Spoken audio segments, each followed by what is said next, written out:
After spending less than 50 vouchers on the new banner, I was lucky enough to pull Polly. And also, am I the only one here that hates her design so much? It just doesn't look right to me. Nonetheless, this girl is packing some heat in her kits, which really makes her such a nuisance to deal with in the Apex scene. Her talent increases her attack and defense for every one unit within a 1-ring range, and this will increase the higher you start her up. And I think the ring range as well, but it's only like, I think 2 ring at like 6 stars, I'm pretty sure. When her AoEs deal damage to 3 more enemies, it reduces their defense for 2 turns. 3 enemies at 3 and 4 stars, but at 5 or 6 stars, it will be 2 more enemies, as well as gaining immunity to all debuffs and reinforcement for 1 turn. I think we can all agree that having that attack and defense boost is already good enough. I feel like if she just had those right there, most of us would have been like, ah, alright, not bad, not bad. But her getting that buff to be immune to all debuffs is really huge. So with the way how her playstyle works, it really helps to allow her to set up on the next turn without any worries. Her class mastery stones is the same that you want for literally most of the characters in here. Then for the arena stones, I would recommend a defensive set for her. However, if you guys like more damage, you can go with HP, attack, skill, crit rate up, and crit damage up. Her best soldiers to use are the Guardian Infantry, but most of the time though, you would want to go with Phalanx, since they are one of the best physical tank soldiers to use. One thing I wish she had is the Royal Protector, so that it helps her a little bit with the magic damage, but she is a physical tank after all, so it kinda makes sense. The best weapon you want to use on her is the Scarlet Reaper, since she's mostly seen as a AoE attacker. If you don't got one of these, then I guess that's too bad, huh? Nah, I'm messing around. I would say go with the Throne Guardian, since it gives her a little bit HP. I wouldn't go Ragnarok with her, just because she isn't a single target attacker. She doesn't necessarily want to be one, even though she literally has single target skills. For the armor, you can use the Aeolus like I have on her. Bloodline can work, or her best option, Forbidden Battle Armor. You can even use the Tiamat so that you take less magic damage. I would say if you have her in her Holy class, since Phalanx is her best soldiers to use, if you have her in her Lancer class, and if you're thinking about wearing this armor on her, you won't really get the benefit from this armor since Poly in her Lancer class and the Phalanx, they won't get the benefit of it since they're not in mixed forces. They have to be a different class type in order to get the benefit from using this armor. For the helmet, I highly recommend the inferior tier, but since I don't have an extra one, I am rocking with the Aeneas helm for the extra stat increase. The carbon fiber helm can also be fine as well, which I think could really work well with her. For the accessory, you definitely want the Apex boots. If not, then any attack increase accessory will make do. However, I have seen people run Defined boots on her. It's basically like the Apex boots, but rather instead increases your defense. This will make her really physically tanky, but I'm also guessing it's to make up for the Apex boots. For the enchant you want on her, you can go Breeze since mobility will be an issue for her. Another you can do is Magic for more damage. Now that you have an idea on how to build Poly, let's go right on ahead and start her first Awakening stage. Alright, so here we are. We're going to be facing up against Patsire, Bozo, and Oliver. I would really recommend these skills on her. Dominate for the revive, not dominate, unflinching, war so that you lower their attack and int, and rout so that you can stun their enemies. I wouldn't really recommend AoE since you'll be in range if you decide to use it, unless you're willing to take that risk so that you deal a little bit damage and then on the next turn you finish them off. I would say maybe even the 1C as well, but that does require an annoying setup and I don't think you guys want to deal with that, and neither do I. Then for the soldiers, I would say go with Zealots since the buff on this stage should be able to affect them. But if you guys don't have these upgraded, then you can go with Exorcist so that you have an easier time to deal with Patsire and Bozo. Patsire shouldn't be that hard to deal with, she isn't really as tough. But in case you guys are having trouble to deal with her, she does have this annoying AoE skill that doesn't do a whole lot of damage at first, but then after you take action after being hit from this, you do lose a quarter of your HP. That's really all the threat that Patsire will do to you. Thankfully, she doesn't have any other AoE skill. Bozo is another major threat if you can't deal with them because he has a bunch of AoEs and will do a lot of debuffs on you. But I would say even with Zealots, even if they're not upgraded, the Zealots should be enough to one-shot Bozo, since he is using all demons. and holy characters do a lot against demons. Then with Oliver, with all the buffs that you got from killing Patsar and Bozel, you should hopefully be able to one-shot Oliver. If he is still a major threat to you, then go ahead and use the defense tile to help survive. But if you're carrying her revive skill, it shouldn't be all that bad. Now then, her 3C skill. It has a 6-turn cooldown. When using this, she gets a 20% increase to her attack and defense for 2 turns. And she will head straight toward her AoE range. That will also drag the enemies alongside with her. By the way, this range is 3 blocks wide and 6 blocks long. So yeah, it carries the enemies when she uses this, and they are knocked back all the way to the AoE range, or if they hit a unpassable terrain. So the first part of it does a little bit damage that will also apply a special terrain effect called Mystic Path for 2 turns. And what it does is that when a non-flying ally move onto this terrain, they have a chance to mitigate 1 block of mobility reduction. Just meaning that if they are able to walk onto this terrain, it basically just gives them an extra movement. After she does all that, she then does another AoE that will do lots of damage within 2 blocks around her. That can stun 1 to 3 enemies for 1 turn. So we got some a little bit RNG right there. And the last part right there, this skill range will decrease by 1 block every 4th turn, up to a max of 3 blocks that only affects in PvP. I think that's crazy that she is able to drag the enemies with her. And not only drag them, she also has a chance of stunning them. Nonetheless, she has a guaranteed chance of stunning 1 enemy. You'll be even luckier if she can stun 2 or 3 enemies. Alright, in case you guys are interested, this is what her 3C animation looks like.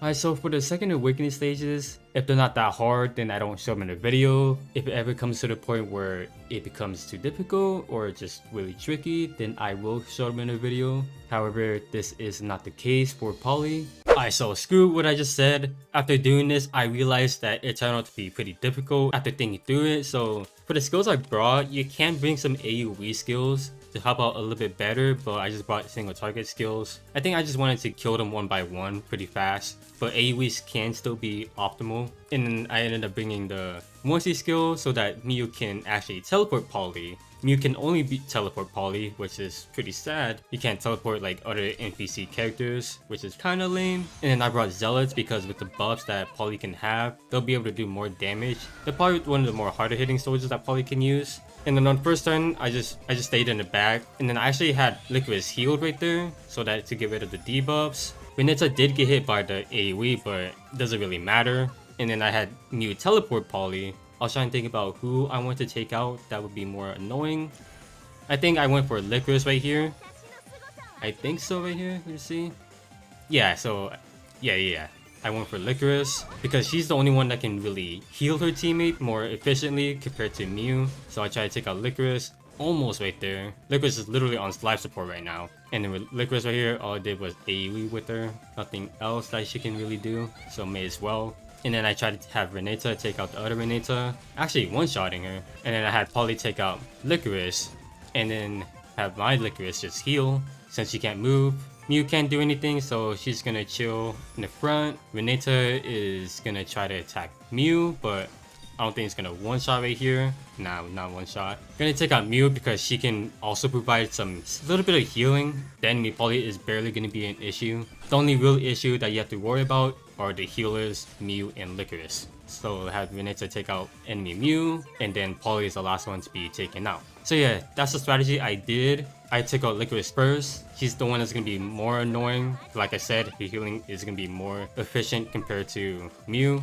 And then I was lucky enough to have Renetta one-shot the other Renetta thanks to the debuff. If you can survive Poly's AoE, then she shouldn't be as bad to deal with. Sure, she can hit hard, but she's gonna mainly prioritize using her AoEs. Unlike Renetta, she's gonna be the one that's one-shotting your team. So yeah, if you can take out Renetta pretty quickly, then most likely your team are gonna be living. If you take out Licorice next or first, the battle is not gonna be as stressful as it should be. Normally I don't really like to do post commentary like this, but I felt like I had to. Because the first time I was recording this, I didn't think it was that bad until afterwards I realized, oh dang, this is actually pretty tough. So yeah, hopefully that helped you guys out. So now let's begin the Poly showcase. Poly's gameplay is literally just her 3C. And her 3C has a pretty good range. So if we click on the 3C right now, goes as far as where you can click all the way up to 6 blocks. So if we count right here, 1, 2, 3, 4, 5, 6. And then if we use it right here, so the first part of the 3C will actually do damage, but not a whole lot of damage. But then the second part of the 3C will actually be the one that does the most damage. And then we can see right here that Luna did get stunned. And that's another thing about this 3C, it has a guaranteed chance of stunning. It has a guaranteed chance of stunning one enemy. And if you're lucky, you can stun 2 or 3 enemies. On initial strike, she did get her attack and defense buffed up, as well getting the immune to all debuffs and reinforcement, and that's coming from her talent because if she hits at least 3 more enemies, then she gets the buff and also reducing the enemy's defense. But if she's at 5 or 6 stars, then the range is different. And something else to know about this 3C is that the initial first part of it will actually drag your opponents with her, unless they're immune to displacement effects. And these tiles that she creates, they are very interesting. So when a non-flying ally moves onto this tile, they basically have 1 extra mobility. So I have Rosalia here to show it off. Normally she only gets to move 5 blocks, but if we count right here, 1, 2, 3, 4, 5, 6. Thanks to the tile, she gets to move 6 blocks. And something else that you guys should know about that will be super helpful is that it affects act again skills. So if we have Rosalia here use her chivalry to act again, and yes, she does get to move an extra block because normally if she uses her chivalry skill, it only lets you move 3 blocks. But if we count right here, 1, 2, 3, 4. So just to show it off again, I'm gonna place this again, and by placing that, if she's able to act again, she only gets to move 3 extra blocks. But as you guys can see right here, 1, 2, 3, 4. Really gonna be super helpful for rush comps. Oh yeah, and it also cleanses tiles. And then the 2C right here, it's pretty good. Some good damage, pretty good range, 3 blocks, and also disables enemies' weapon effects. But on a regular enemy, it reduces a random stat by 25%, all for 2 turns. Let's see how this looks like. Ooh, pretty good. Pretty nice looking. And then we got the weapon disable debuff. So yeah, if you're running another AoE skill with her, this is definitely one I would recommend. It's a really good debuff in general. So overall, Poly is one tough small girl. Her 3C is obviously going to be her main tool, and without it, just don't even bother using her. Honestly, if her 3C isn't as busted as it is, literally no one will be using her. She's going to be creating these tiles for your team while cleansing the enemies, and these tiles will create a surprising opportunity since they do give you 1 extra mobility. And what's even better about it is that it works for act again skills, like what you saw with Rosalia. So someone like Clotaire will make a very good pair with her, since Clotaire has 2 act again skills that only lets him move 2 blocks, which can barely sometimes get him through halfway through the map so that he's able to use his 3C right away. So if he's able to move on his tile and then act again, he'll have a good chance of doing so that he can do what he does best. And that's another thing about her 3C. Since the first part of it will actually drag their opponents with her, she'll be able to group up the enemies. So any characters that follow up with her will be more effective, especially if they're running AoEs. And if that teammate is a physical attacker, they will deal a bit more damage, since Poly is able to lower the enemy's defense from her talent. And she will always be hitting very hard, since not only is she getting her attack increase from her talent,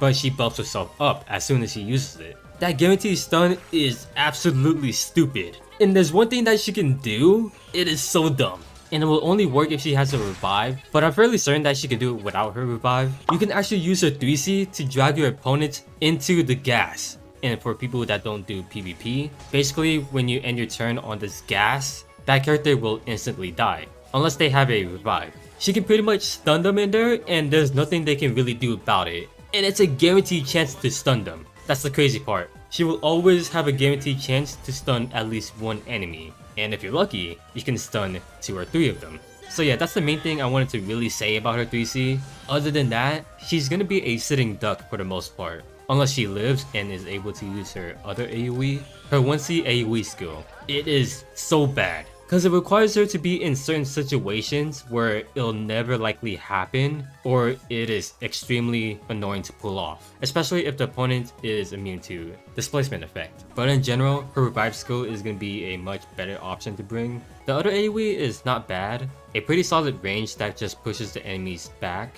Though I would say the other 2C AoE skill is much more favorable, since it does do a little bit more damage that can randomly disable one of the enemy's equipment effects. Sometimes you may not run another AoE skill with her. She does have a physical guard skill that can be really helpful in certain situations, especially if you're the one that's going second, going against a opponent that is using a rush team. Now there we go, that was Poly's showcase. A really phenomenal character to have in PvP, especially. If you get her to 5 stars, fantastic. 6 stars, even better. You're never going to be using her for regular content unless somewhere in the future she somehow makes it even easier or whatever, since most of her benefits comes from using her AoE skills. And oh my god, I can't stand Poly right now. I just hate her design so much. There we go, much better. So yeah, most of her benefits comes from her using her AoE skills. Heck, there are even some R characters that might even outperform her. Now, I'm still talking about in regular content. But yeah, feel free to let me know down in the comments what you guys think about Poly. And my bad for getting this video out a month and a half late. Around the time that Poly was new, I did record the first half of it, and then the second half, which was the showcase. But then that was around the time where I was like really busy. But I did mention about me attending to a game tournament when the update was like a week new, or maybe it was 2 weeks. After my short break, I did record the second half of it, and then I was going to edit it, but then I accidentally deleted that second half. So yeah, I got really frustrated on that, and then I ended up doing some of the other videos that I planned, and now I'm just barely getting this one out, the Grand Shield and Joran Connie update. And I still have a lot of planned videos that I want to get done for you guys. Of course, I take my time with it. I always like to take my time with it. I don't ever like to rush my videos, which is why for the most part, the uploads are kind of slow, which is why I like to upload within 2 to 4 days, because I want to make sure they come out really good with the best of my abilities that I can. And if I rush these videos, they may not turn out as good as I wanted them to be, and I'm gonna feel like I don't really enjoy them, which can sometimes lead to burnout. So yeah, all I can do is that I ask you guys for your patience if you guys are looking forward to my videos. But I do really appreciate all the love and support that you guys have been giving me despite all of that. It really does mean a lot to me. I can't thank you guys enough for that. You guys are really the best I can ask for. And yeah, I hope that you guys enjoyed the video. Feel free to leave a like and subscribe if you want to see more. And yeah, thanks for watching. Your fellow Z.